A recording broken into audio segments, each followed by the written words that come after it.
Welcome to the Timeless Tales Library, where every story is a gentle doorway into rest. I'm Theodore, your host, and tonight I'll be sharing a soothing tale to ease your mind and guide you gently towards sleep. The Timeless Tales Library is made possible by listeners like you. If you found comfort here, please subscribe and help us continue creating these peaceful stories. As you settle in, comment below and let me know where you are in the world tonight, and share a place you dream of a story taking you to, perhaps Paris, Rome, the Grand Canyon, or a quiet forest. Your ideas keep our little library glowing bright. This story is about a stormy winter evening when the rainy day candlelit winter cottage bakery becomes a haven for weary travelers seeking warmth, wonder, and the comfort of freshly baked treats. As snow turns to rain and the wind howls outside, strangers from distant tales find themselves drawn to the golden glow of the bakery's windows, where cinnamon, cardamom, and kindness wait to welcome them home. Now close your eyes and breathe deeply. You're entering a special section of the Timeless Tales Library where the books are not made of paper, but of soft, glowing clouds. This is a place for stories of gentle journeys and floating dreams. Each tale is woven from starlight and moonlight, full of tranquil characters and calming landscapes. Feel your body settle into the cloud-like comfort of your bed, your own personal nook in this gentle expanse. Release any tension in your legs, arms, and neck. Let the soft, feathery texture of your blankets and mattress wrap around you. The cloud weavers of the library are here to guide you to a restful sleep. The words of the story are carried on a gentle breeze, a whisper that soothes your mind and body. Let yourself drift with them. The coziest rainy candlelit winter cottage, bakery, a Christmas bedtime story. The storm arrived at twilight. It began as snow, those large lazy flakes that drift rather than fall, catching the last purple light of the winter afternoon. But as darkness settled over the small village, the temperature shifted and the snow became rain. Not the gentle spring rain that whispers against window pane, but the determined drumming rain of deep winter, when the world feels particularly dark and cold, and the idea of warmth becomes not just pleasant, but necessary. In the heart of the village, on a cobblestone street that curved like a gentle question mark, stood the rainy day candlelit winter cottage bakery. It had been there for as long as anyone could remember, longer, perhaps, than memory itself. The building leaned slightly to the left, as if bending down to listen to secrets, and its windows glowed with a golden light that seemed impossibly warm against the steel-grey evening. Inside, the baker moved through the kitchen with practiced grace, humming a melody that had no beginning and no end. The scent of baking bread mingled with cinnamon, cardamom, star anise, and something else. Something that smelled like comfort itself, if comfort could be measured in teaspoons and folded into dough.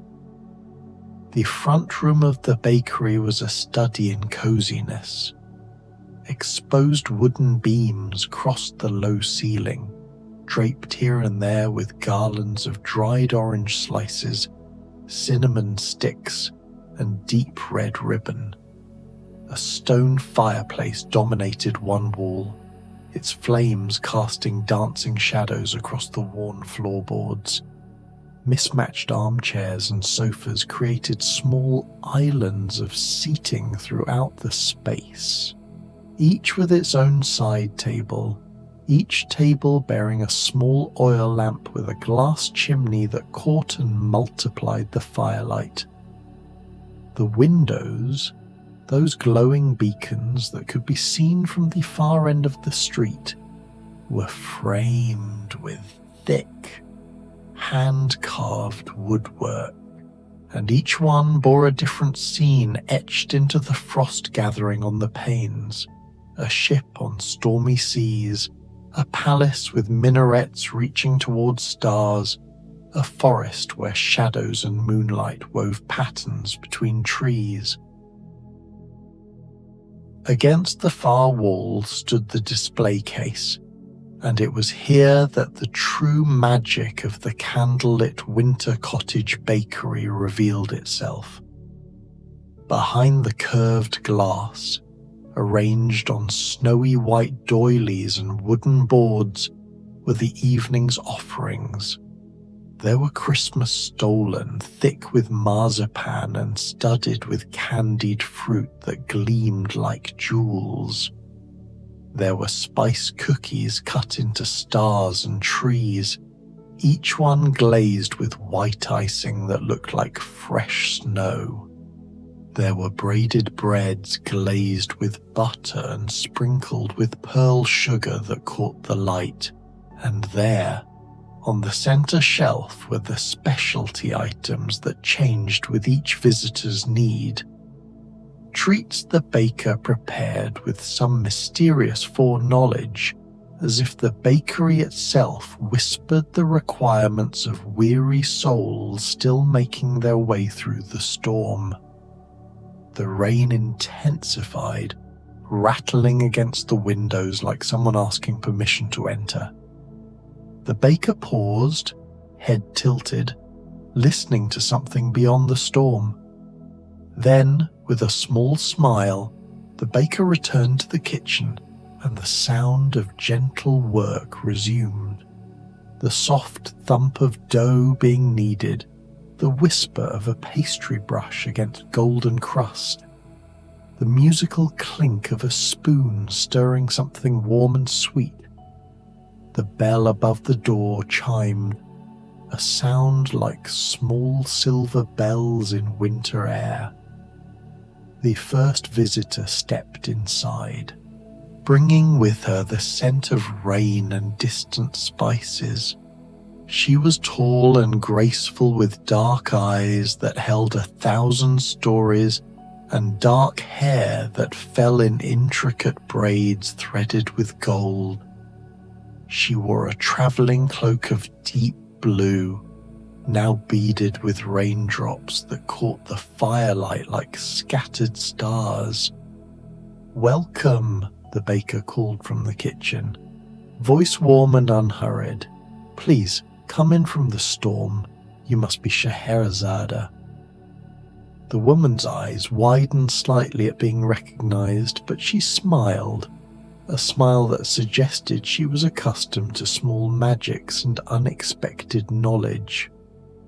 "I am," she said softly, her voice like honey and smoke. "I have been traveling for a very long time. I saw your lights from the road." She crossed to the fireplace, extending her elegant hands toward the warmth. For a moment she simply stood there, and the tension in her shoulders, tension that seemed to have been present for 1001 nights, began to ease. The baker emerged from the kitchen carrying a small tray. On it sat a cup of cardamom coffee, its surface barely rippling, and beside it, a pastry that gleamed with honey glaze. "Date and pistachio baklava," the baker said, setting the tray on a table beside a deep velvet armchair, "and Persian rose cookies, dusted with powdered sugar. I thought you might enjoy a taste of home." Scheherazade's eyes shimmered as she looked at the treats, each one a memory made edible. "Thank you," she whispered. She settled into the armchair, tucking her legs beneath her, and lifted the coffee cup in both hands. The first sip brought a sigh that seemed to release years of held breath. "I told stories to survive," she said quietly. To the baker, to the fire, to the rain. Every night another tale, another dawn postponed. But here, she glanced around the warm bakery at the gentle shadows, the peaceful corners. Here I need no stories. Here I can simply rest. Stories are important, the baker said gently, but so is silence. So is stillness. Scheherazade nodded, breaking off a corner of baklava. The pastry shattered delicately, releasing the fragrance of honey and roses. She closed her eyes as she tasted it, and for the first time in longer than she could remember, she thought of nothing at all. She simply existed, warm and safe, with pastry and coffee and the sound of rain. The fire crackled. The rain continued its patient percussion against the windows. The bell chimed again. This time, a young man entered, still boyish in the face despite the capable set of his shoulders and the weathered look in his eyes. He wore a sailor's coat dark with rain, and his sandy hair was plastered to his forehead. He carried with him the scent of salt water and adventure, though his expression spoke of weariness. "Jim Hawkins," the baker called out in greeting. "From across the sea, if I'm not mistaken." The young man, Jim, started slightly, then managed a tired smile. "Aye, though how you knew that, I couldn't say." He glanced at Scheherazade, who offered him a gentle nod. "I hope I'm not intruding." "Not at all," Scheherazade said. "This place seems made for gathering." Jim removed his wet coat, hanging it on a hook by the door where it began to drip quietly onto the old floorboards. He approached the fire from the other side, rubbing his hands together. "Been at sea for months," he said conversationally. "Found treasure, fought pirates, nearly lost my life more times than I care to count. Finally made it home to the Admiral Benbow, but..." He paused, staring into the flames. "It's strange. I survived all those adventures, but now that I'm back, I feel more lost than I did on Treasure Island." "The hardest journey," the baker said, appearing with another tray, "is often the one that brings us home. We expect to return unchanged, but we never do."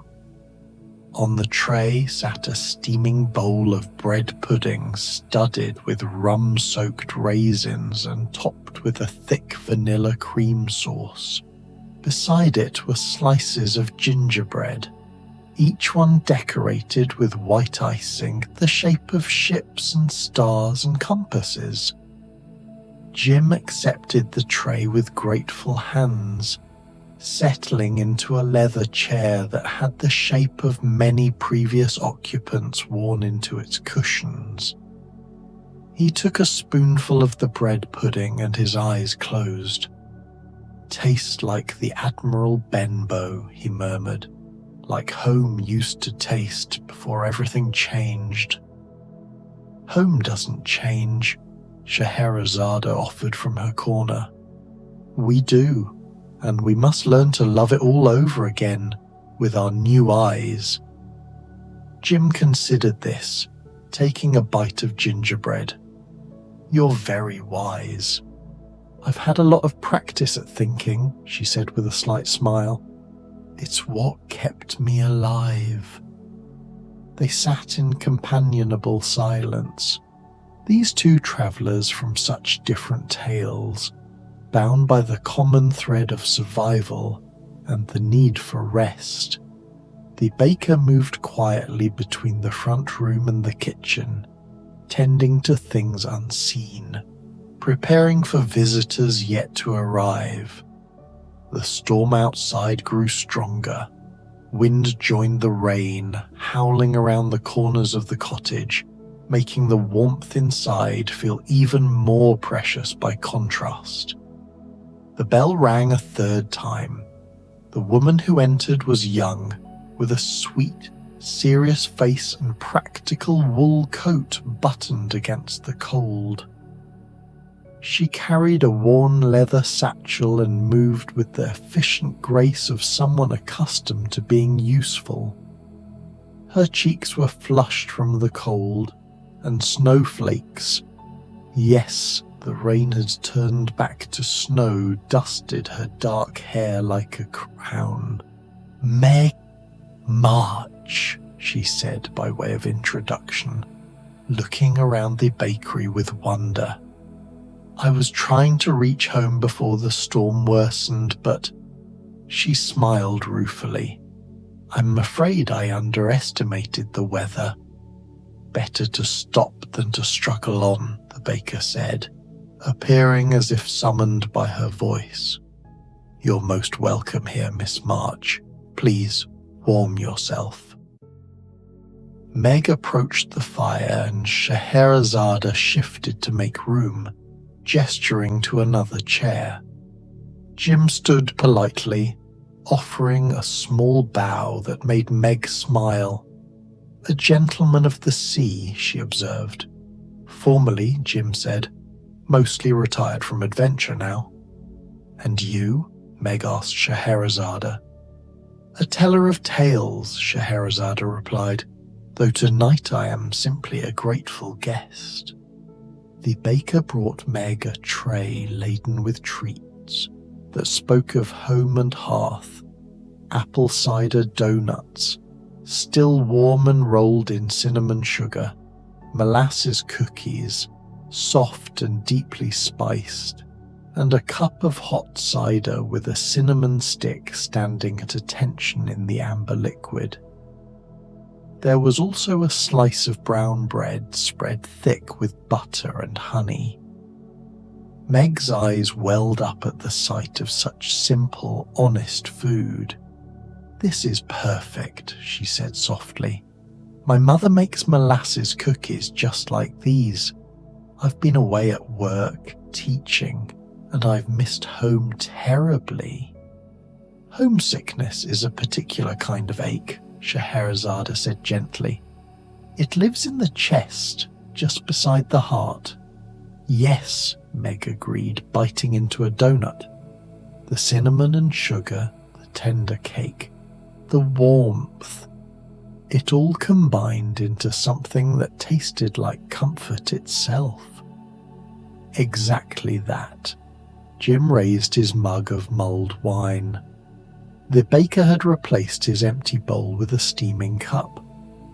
"To homes we've left," he said, "and to finding new ones in unexpected places." They touched their cups together, a soft clink in the quiet bakery. Outside, the snow continued to fall, no longer driven by wind but drifting down in that peaceful way that makes the world feel muffled and safe. "Tell me," Meg said, addressing the room, "do you believe places can have souls? I've been thinking about this lately. Whether buildings can hold the love and warmth of the people who've passed through them." "Without question," Scheherazade said immediately, "every palace in my tales had a soul. Some were kind, some were cruel, but all were alive in their way." "Ships too," Jim added. "The Hispaniola. She was more than wood and sail. She had a temperament, a will." "Then this place," Meg said, looking round the bakery with soft eyes, "has the gentlest soul I've ever encountered." The baker, passing through with fresh logs for the fire, simply smiled. The bell chimed once more, but this time the sound was lighter, smaller, as if made by a much smaller hand. What entered was not exactly human, or not entirely. He was small, no more than a foot tall, and crafted from painted tin that gleamed in the firelight.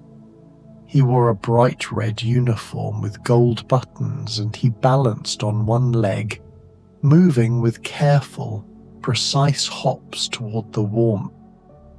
His face bore the determined expression of someone who had travelled far on limited means. "Oh," Meg exclaimed softly, "how extraordinary."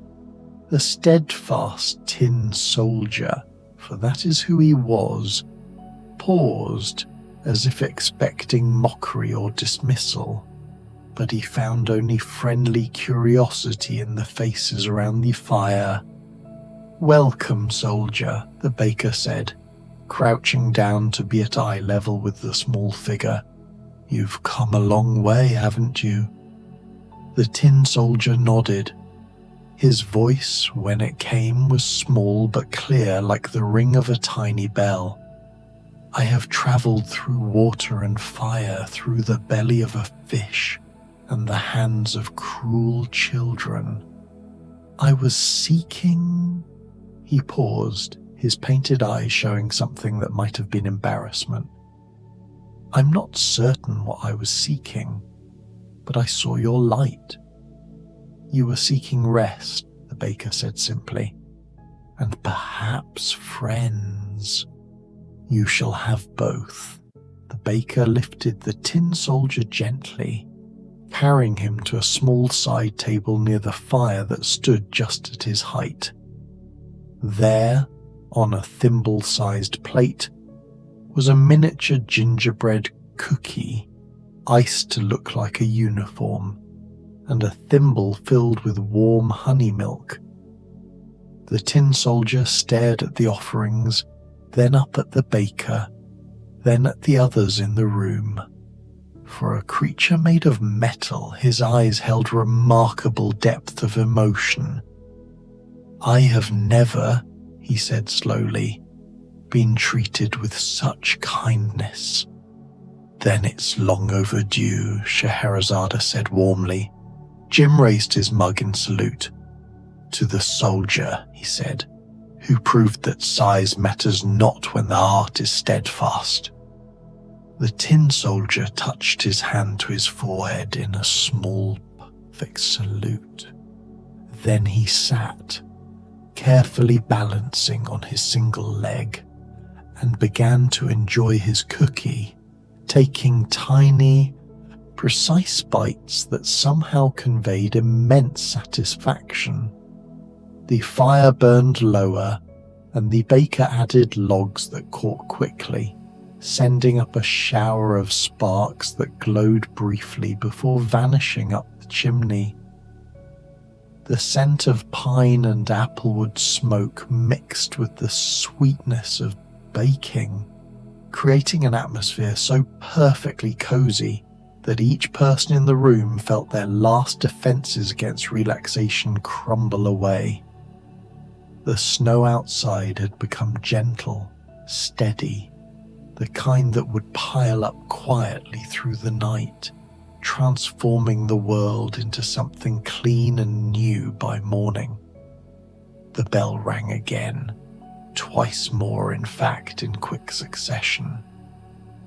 Two figures entered together, a young man with skin bronzed by tropical sun and eyes that held the wisdom of the jungle, and a young woman in a nightgown covered by a sensible coat, her hair in a practical braid, but her eyes full of starlight and faraway places. "Mowgli," the baker said, greeting the young man, "and Wendy, darling, how wonderful. I was hoping you'd find your way here."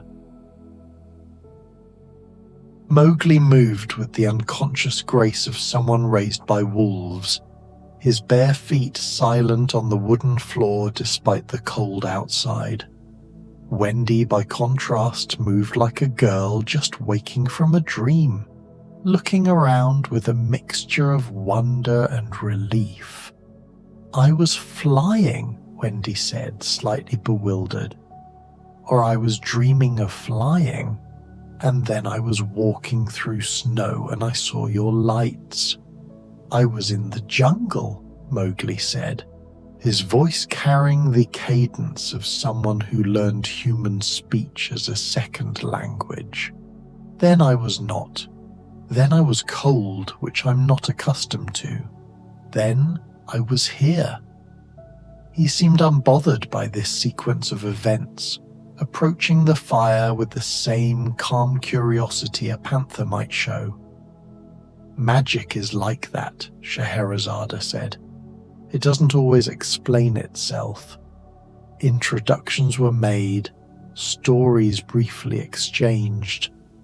The group around the fire grew, but instead of feeling crowded, the room seemed to expand somehow, making space for everyone, ensuring each person had their own perfect corner of warmth and comfort. The baker brought Mowgli a feast: roasted nuts glazed with honey and curry spices, bread that tasted of grain and earth, sliced fruits candied with ginger and cardamom, and a cup of chai so perfectly spiced it made him close his eyes and see for just a moment the jungle canopy above him dappled with sunlight. For Wendy, there were treats that tasted of childhood and comfort: hot chocolate thick as silk with marshmallows floating like clouds, butter cookies cut into stars, and, most precious of all, a small fairy cake, as the British call them, with pink icing and a single silver sugar ball on top.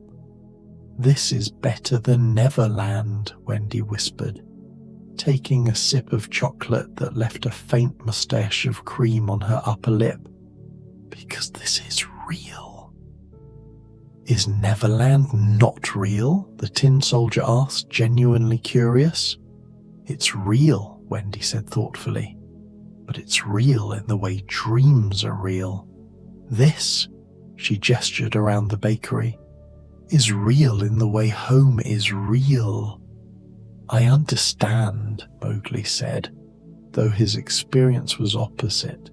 He'd left the too-real jungle for the world of men. There are different kinds of real. The jungle was real, but so are these spices, this warmth, these people. It is simply a different chapter. Jim nodded vigorously. That's it exactly. Different chapters. I spent so long trying to make the next chapter feel like the previous one, but maybe that's not the point. "The point," Meg said softly, her teaching instincts emerging, "is that each chapter has its own gifts. And right now, this chapter, this moment, is giving us exactly what we need." "Warmth," the tin soldier said. "Stories," Scheherazade added. "Friendship," Wendy offered. "Peace," Mowgli concluded. They all fell silent, contemplating this, sipping their drinks and enjoying their treats. The baker moved among them, refilling cups, offering seconds, bringing out a tray of Christmas stollen, the German bread filled with marzipan and candied fruit, dusted with powdered sugar until it looked like it had been kissed by winter itself. Each person took a slice, and the room filled with the sounds of contentment. Small sighs, quiet mms, the rustle of napkins and the clink of forks on plates. Outside, the storm had gentled completely. The snow fell in that hypnotic way that makes watchers forget time, each flake visible against the dark sky, each one contributing to the soft blanket growing on the ground, on the roofs, on the windowsills. "Well, I have a question," Jim said suddenly. "For all of you, what does home mean to you now?" There was a thoughtful silence. Scheherazade spoke first. "Home used to be the palace, but that was also my prison. Now, I think home is any place where I am free to be silent if I choose, where stories are optional, not mandatory, Mowgli considered, chewing slowly on a piece of candied ginger. The jungle was home because it was all I knew. The man village was supposed to become home because it was where I belonged. But now I think home is not a place at all. It is a feeling. It is this feeling. He gestured around the bakery. Home is where they have to take you in, Meg said, quoting something her mother had once told her. But it's also where you want to be taken in, where you choose to return to again and again, because it feeds something in your soul. The tin soldier's voice was quiet but firm. Home is where you are whole. I was made in a factory. I'm missing a leg, but I have never felt as whole as I do here now with all of you. Wendy's eyes had filled with tears, but they were good tears. Home is where you are allowed to grow up at your own pace, not stay a child forever, but not rush to be an adult either. Home is where you can be exactly who you are in this exact moment. Jim nodded slowly. Home is what you carry with you, he said finally. It's the people, the memories, the feelings. I've been trying to go back to a place, but what I really need is to carry the good parts forward. Yes, Scheherazade said. Yes, exactly. The baker emerged from the kitchen carrying a large tray, and on it was the evening's final offering, a massive gingerbread house, but not the kind made for decoration. This one was meant to be eaten, shared, enjoyed. Its walls were thick gingerbread, its roof was shingled with chocolate cookies, its windows were panes of clear sugar candy that glowed with the firelight behind them. A path of white icing led to the door, and around it stood marzipan figures, small people, animals, creatures of all kinds, all gathered around a tiny house in apparent celebration. In honor of finding home, the baker said simply, setting it on the central table. Please, share it together. They gathered around, Meg and Jim and Scheherazade, Mowgli and Wendy, even the steadfast tin soldier, who was carefully lifted to table height by Mowgli's gentle hands. They broke off pieces of the gingerbread house with fingers and forks, exclaiming over the details, the flavors, the care that had gone into its creation. The shutters are cinnamon, Wendy discovered. The door is chocolate, Mowgli added. There's marzipan beneath the icing on the roof, Meg said. How clever! They ate slowly, savoring each bite, sharing discoveries. The tin soldier was given crumbs that he declared the finest food he'd ever tasted. Scheherazade broke off a wall and found that inside the gingerbread were layers of spices, nutmeg and clove and cardamom that spoke of her homeland. As they ate, the baker moved around the room, lighting more candles, banking the fire so it would burn low and steady through the night. The atmosphere became even cozier, even more dreamlike, the kind of space where the boundary between waking and sleeping grows thin and permeable. I find, Scheherazade said dreamily, licking marzipan from her fingers, that I can barely remember the storm. It seems like something from another story entirely.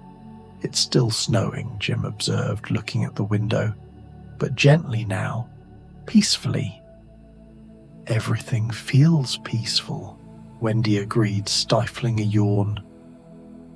The baker brought out blankets, soft, thick quilts that smelled of lavender and cedar, and began draping them over shoulders, tucking them around legs.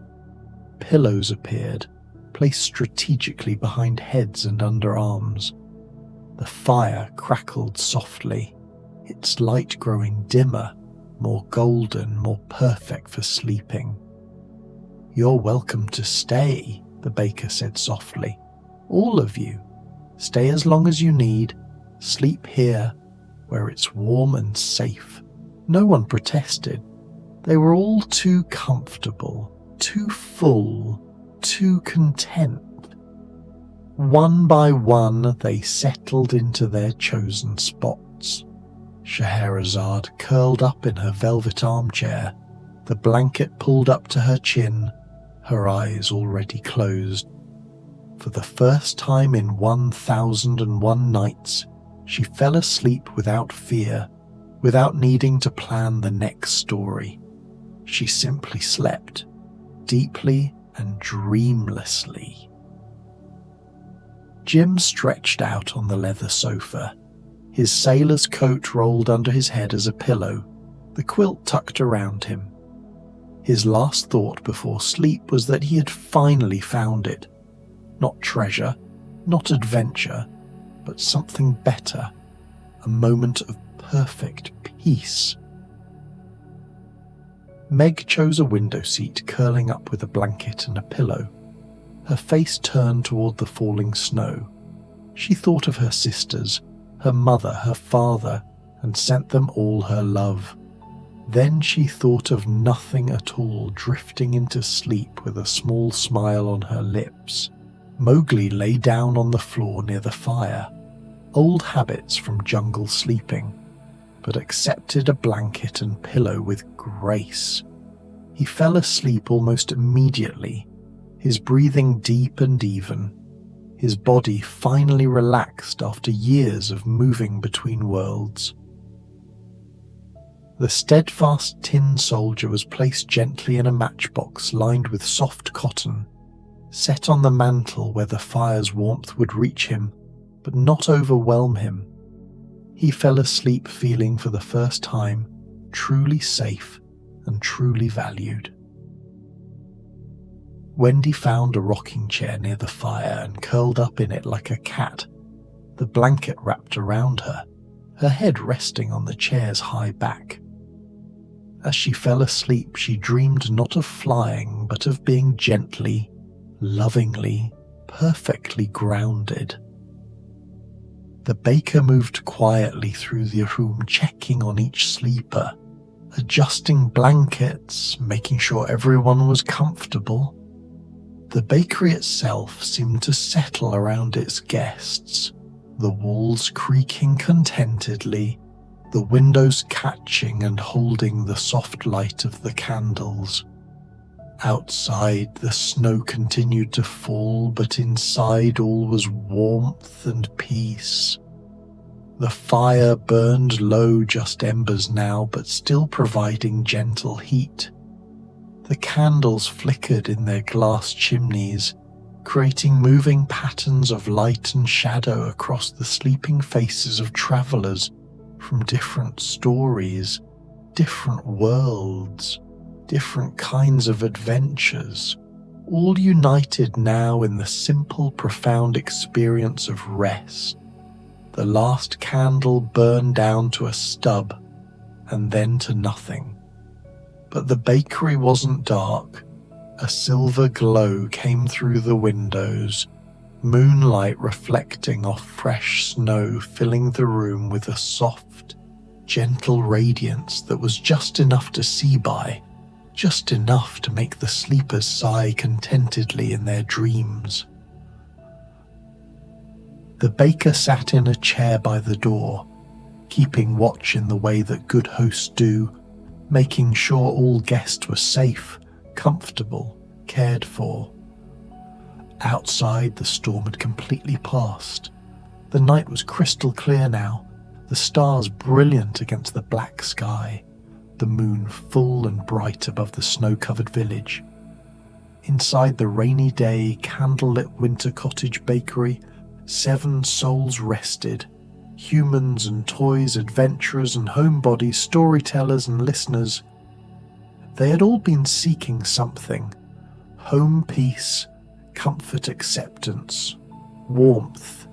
And here, in this magical space that existed perhaps in a fold between stories, perhaps in the collective dream of everyone who has ever sought shelter from the cold, they had found it.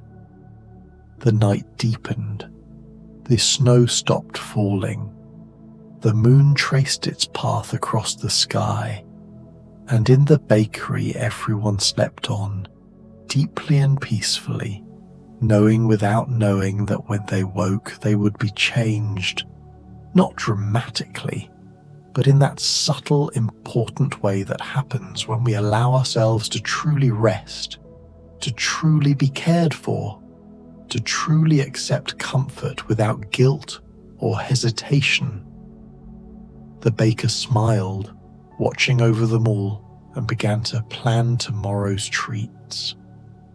Because there would be a tomorrow, and it would bring new travelers, new stories, new chances to offer warmth and sweetness to those who needed it. But that is a story for another night. For now, let the fire's embers glow. Let the moonlight shine through sugar-frosted windows. Let the sleepers dream of peace and home, and the simple, profound gift of a place where all are welcome, all are safe, and all are loved. Let the rainy day candlelit winter cottage bakery work its gentle magic, transforming storm-soaked travelers into rested souls, ready to face whatever adventures tomorrow might bring. But not yet. Not quite yet. First, sleep. Deep, restful, perfect sleep. The kind that heals, the kind that restores, the kind that makes everything, for just this moment, exactly as it should be. Sleep now. The bakery will watch over you. The snow has stopped. The stars are bright, and all is well, all is well, all is well.